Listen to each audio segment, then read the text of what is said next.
Hello and welcome back to Square One Games. My name is Exonovant and we're going to be continuing our crushing difficulty run here in Uncharted 4.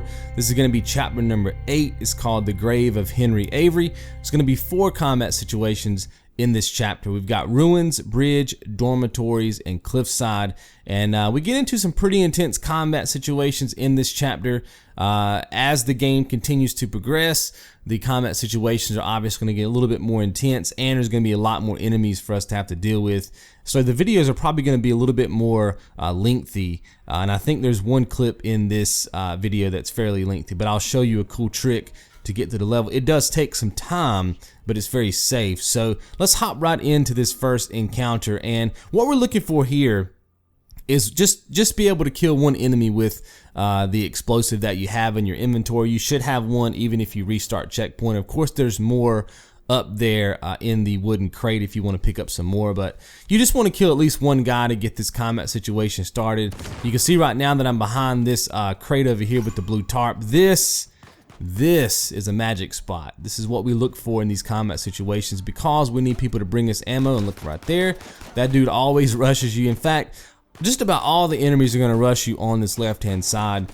It's very rare that somebody pushes you on the right, but if they do, like we talked about in previous chapters, it's typically only one guy, and they can't kill you as fast as you might think they can. Look at that dude bringing me stuff, just mail carriers, baby, bringing me ammo.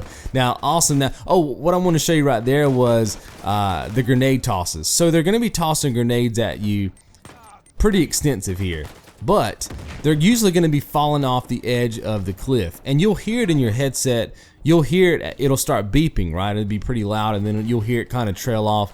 That means that it fell off the edge, which is great, and that means it can't really do any harm to you. Sometimes you're going to see me roll off the ledge because there's so much stuff going on. A lot of times I couldn't tell if the grenade was on the same level as me or if it had already fell off. So if you feel like a grenade is on that cliff with you, what you want to do is hit O and roll off the edge, and then kind of, you know how you can wall jump, right? Ledge jump, just ledge jump to the opposite direction of where the grenade is, and you should be safe. So we're just gonna sit here and chill. You can see that there's a dude on my right hand side shooting at me, but the angle that he has, look at that. He's barely missing me. The bullets are literally crossing my chest.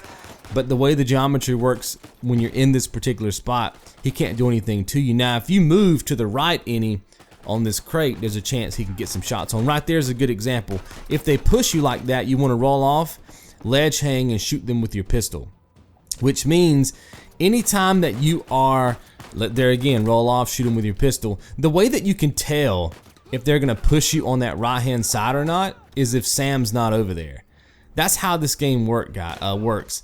If Sam is to my right, they're going to always push me on my left. If he's to my left, they're going to always push me to my right. Why? Because he's really good AI. Now, he doesn't always shoot the enemy on time. Like, it might take him a couple of tries to actually kill him, but he will hold them for you and such. So he's really good to have as kind of like a barrier between you and them. So like I said, you just want to stay behind that crate. If they throw a grenade and it's on the ledge with you, roll off. If they attack you on that right hand side, roll off, and otherwise they're just going to be bringing you ammo on the left. The only time you really want to get out of cover is if you need to pick up ammo, and like I said, they're all going to be bringing you ammo on the left hand side of that crate, and that's going to be enough to get you guys through that combat encounter. I think it ends right here. Yep.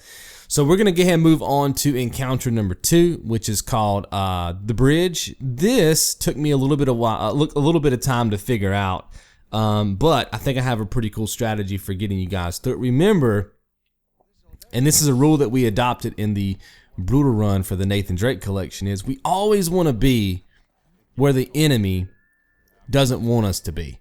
Like, they want this confrontation to take place on the bridge. Right? We don't want the confrontation to take place on the bridge.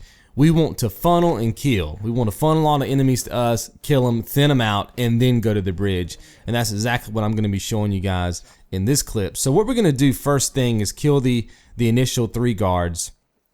You want to run over here as fast as humanly possible because you want to be able to get the rifle right here. Okay? And if you do it quick enough, the guy that's walking on the bottom there, that was on my bottom left, he won't see you. If you take too long, he'll be coming back towards you and he'll spot you, and then chaos will ensue a little bit earlier than we want it to. Then head all the way back here. Some of you might not even know that this is over here. Some explosives. There's also a shotgun behind me, which we'll pick up later on. And then you just want to focus your gun to the left of this tree right here, kind of in this area that I'm at right now. I kind of have it all memorized. And we're just going to wait for that dude that we saw earlier to walk back. He's got a stationary position that he rests in right here. We're going to again pop a headshot here just to get the combat sequence started. And I would suggest getting a headshot on him just because he is holding a shotgun and you don't want him back here shotgunning you to death. You do have to make a little run over here to this ledge, but you shouldn't die. You'll probably get shot a little bit, but you shouldn't die. And those explosives that we picked up earlier, there's a grenade toss, by the way. Notice I just ledge jump to the right. That's why you want to stay exactly where I'm at right now, is because they are going to be tossing grenades and you can move over quickly. 3 guys are going to push you. Hopefully you can kill them with your explosives that you picked up. Remember, you do have 3. You want to at least save 1 explosive though for the bridge, and that's because of the turret gun. So try not to use all of them. If you end up using 2 explosives, my suggestion would be to just go ahead and ledge fire the other guards that didn't die, the 3 guards that didn't die when they pushed you. And then right here's a sweet spot. Notice that I'm getting shot. I'm out in the middle of the open right here, by the way. This goes back to an earlier chapter. I think it was Lights Out, when I was talking about how you can sit there and just cycle an enemy and they can't kill you if there's only 1 or 2 on screen, and that's because they have to go back into cover. So when they go back into cover, you're healing. You see what I'm saying? So you could literally stand there for probably 4 to 6 cycles of them shooting you before you end up taking the death. So there's no need for you to feel like you have to be constantly in cover, right? Like I said, now if there's 4 or 5 dudes on you, you need to be in cover. But if there's only 1 or 2 guys, there's really no need to fear. That last guy that we just shot the explosive tank on, sometimes he will not come that way. He'll actually push back all the way back there where you are. If that's the case, I would ledge hang and kill him because he can be a little bit dangerous.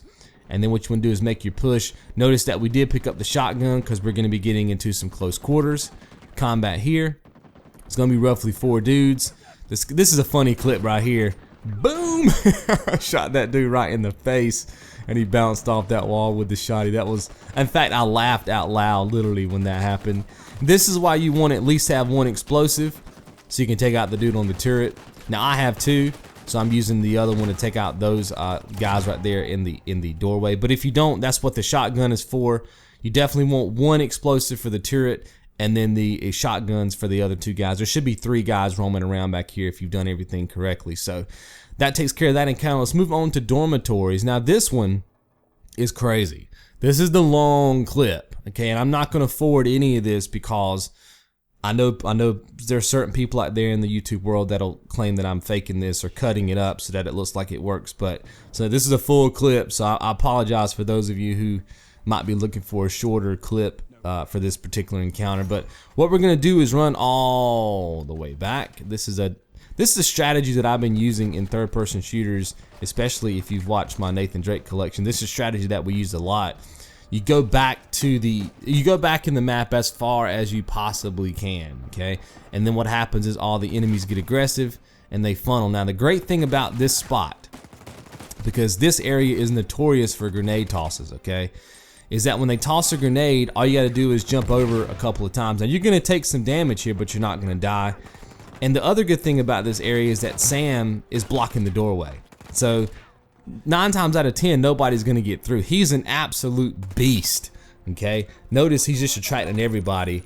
And if notice, that's something else I wanted to point out too, by the way. When they toss a grenade, if you just fall down to the ground level, you will take damage, but you will not die. The separation between the ledge level and the ground level is enough to keep you from dying. Now you're gonna take pretty much the maximum amount of damage you can take without dying, so you don't want a stray bullet to hit you or anything like that, but you won't die. And I'm gonna show this in, I think, another clip coming up in this chapter, where a simple level change can actually keep you from dying or can keep you from taking any damage when it comes to the grenades. One level change. And that's why I don't feel like the grenades are as OP as people might think they are. You just have to know how to kind of get around them. And so like I said, that's why when you see them toss a grenade like that, I go all the way back to the same area. You don't want to be in the middle of that ledge and then toss a grenade, because that means the grenade fell in the middle of the ledge, on the middle of the ledge. And if you go to the right, you're only half the distance away that you could have been had the grenade been tossed all the way to the left, if that makes sense. So you want to be able to go all the way across the ledge to get away from the grenades. Anytime you see a lull in the action, you want to go up and grab some ammo, because like I said, they're just going to be bringing you ammo. And this is pretty much the extent of this entire opening section of this. Now eventually, when you thin them out enough, and I don't even know how many enemies are in this area, but there's a ton. Notice here, I couldn't go to the right any. I just level changed. I'm gonna take some damage, but I'm protected by the wall, so no gunfire should be able to get in if I just drop. Now, if I would have went and strafed to the right a bit, I could have died there. So you just got to keep that in mind. That level change will save your life, and that's with any of the combat situations where grenades are being thrown. And this is pretty much all we're going to do until the enemies have thinned out enough for us to make our push. And that's honestly probably the most dangerous part of this whole thing, is when they make their push. I'm sorry, is when we make our push back up to the compound there. And that's why we picked up those explosives on the way up. You guys know we stopped to get those 3 explosives from the wooden crate. We're going to be using those to thin out the rest of the enemies once we go back up to the compound there. Now you're going to know that everybody's thinned out enough, because there's going to be nobody pushing you in this right past the doorway there. There's going to be nobody in that area. Watch the level change. Boom, you're going to take some damage, but you're not going to die. You see what I'm saying? And that's the beauty of this particular spot. Once there's a guy, I think this may be the section right here of the clip where nobody's pushing me anymore. There's gonna be one dude that's far off in the distance. Sam does, I think they're still pushing me a little bit here. We're a little bit too early for that. But there's gonna be one guy in the distance that's hiding behind a crate, and I've stayed in this area for a long time, and Sam cannot kill that guy. It's kind of like a stalemate. And I think that's the point of the fight, where you have to push. I was hoping that maybe all the enemies would rush, but in my experience they don't. Hopefully for you they will, but in my experience they didn't. Boom, if they do get past Sam, just again, level change, you're gonna take some damage, not gonna kill you. If they do push you, just ledge kill them like that.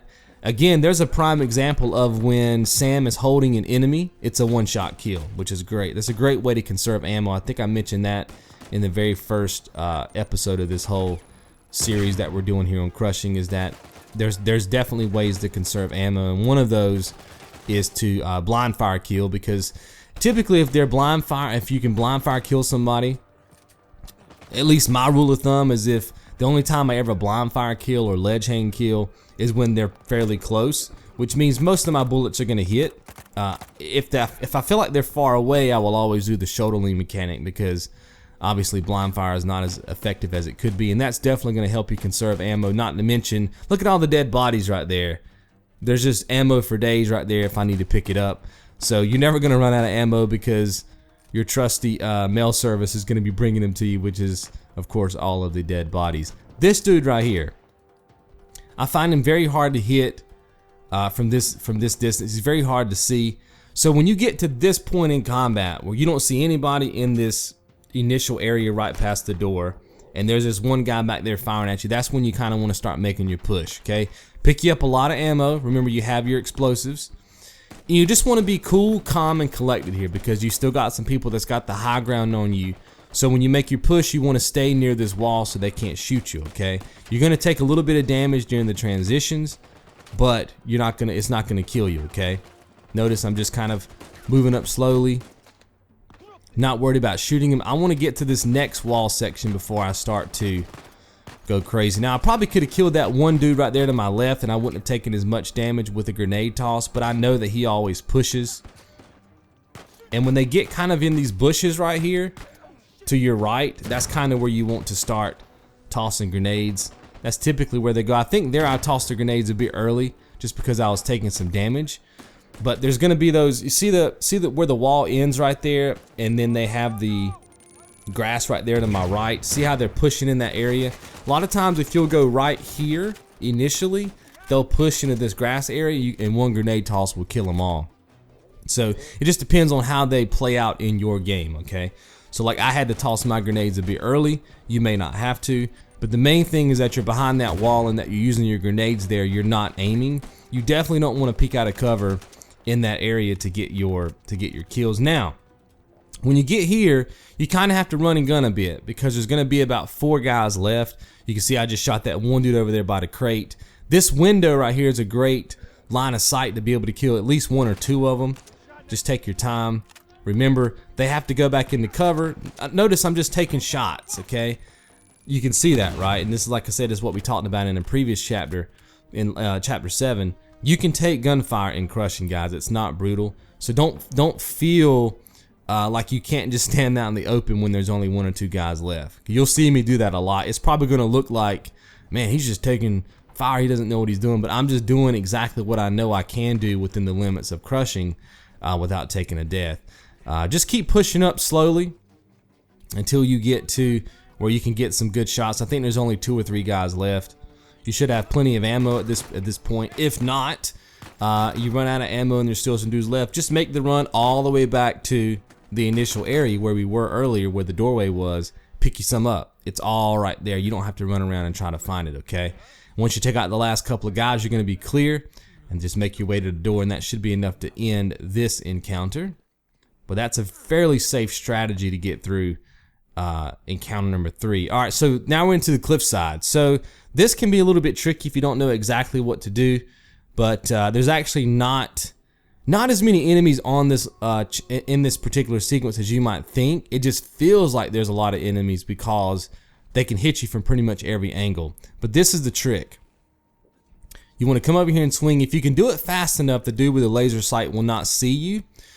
If he does see you, I would just restart checkpoint and just keep doing that until he doesn't see you, because you don't want him to see you. If he sees you, he's bad business, and everybody in this chapter will be alerted, and that's not what you want. So I would just keep swinging on that left path until he doesn't see you. You'll get the timing, and then you want to basically just make it to this area right here, and you just want to wait. These guys are all on a pattern. What you're waiting is for this dude that you see right here on the ledge above me to turn around.